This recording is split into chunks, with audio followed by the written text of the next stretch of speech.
The story of a curse to death by a witch.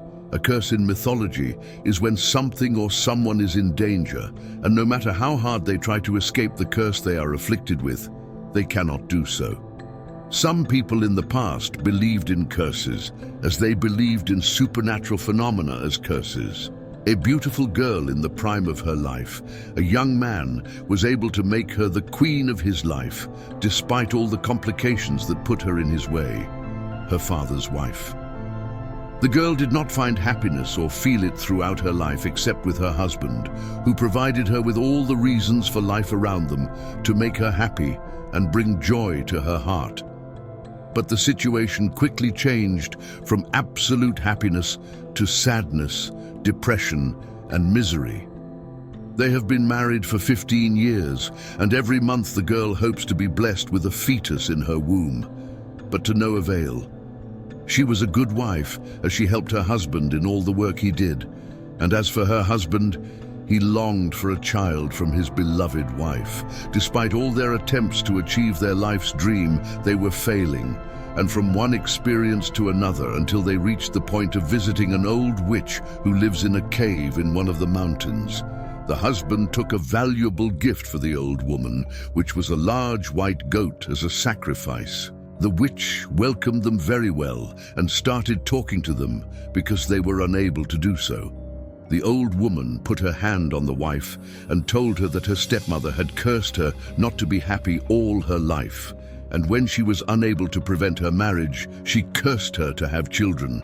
The wife's eyes welled up with tears, and her looks were full of despair mixed with pain. The old woman patted the wife on the shoulder and told her that her belly would bear many children and that she was fully prepared to help them, but there was one condition. The wife said hastily without knowing the condition, "I agree to all the conditions, whatever they are." Despite her husband's objection to agreeing without knowing the condition first, the witch welcomed them very well and started talking to them because they were unable to do so.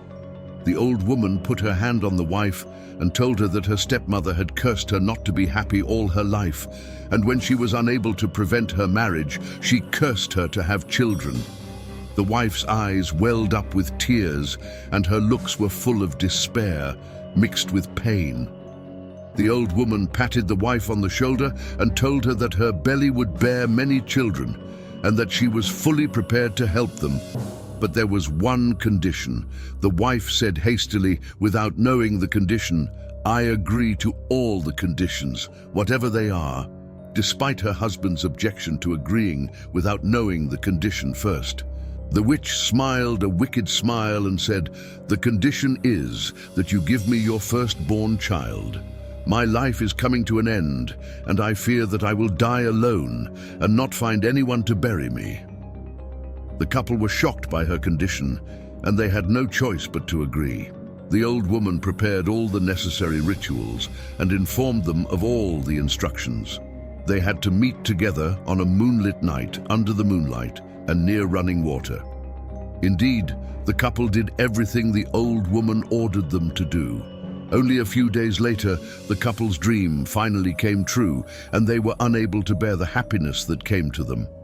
The wife was hand in hand with her husband in all the work on the lands that he owned and cultivated with all love. At every moment they had renewed hope as they approached seeing their long-awaited child, and because of their extreme happiness, they forgot their promise to the old witch. Finally, the time for delivery came, and the wife gave birth to a very beautiful child who bore all the features of his beautiful mother. His father was very happy about that and took care of him and named him after his late father.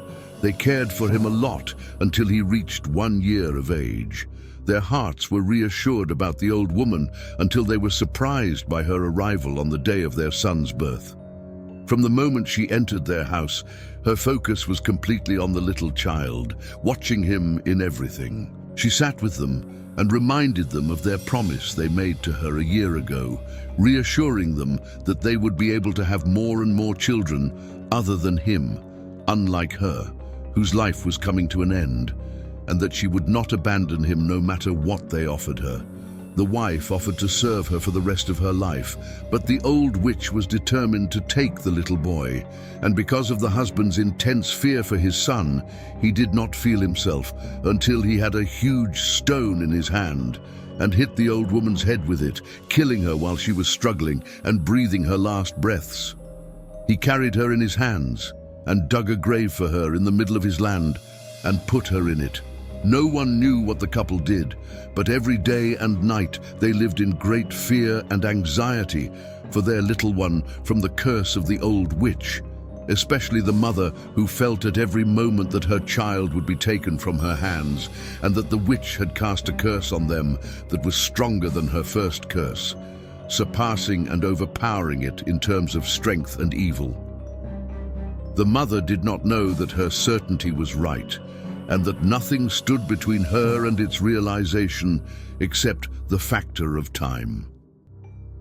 When her only child turned 6, she had gone out to the market to grind some grains, and her little one was with her, looking after him and fearing for him from anything and everything.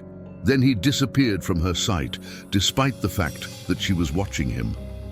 She panicked and searched for him everywhere, and because of the severity of her miserable condition, everyone in the market began searching for her child, sympathizing with her in the hope that they would find him and ease her condition. The mother heard the old woman's voice ordering her to go towards the riverbank, so she followed the voice and went to find her eyes fixed on some tree branches, and she found her little son dead, drowned in the water with some fallen branches and twigs holding his body.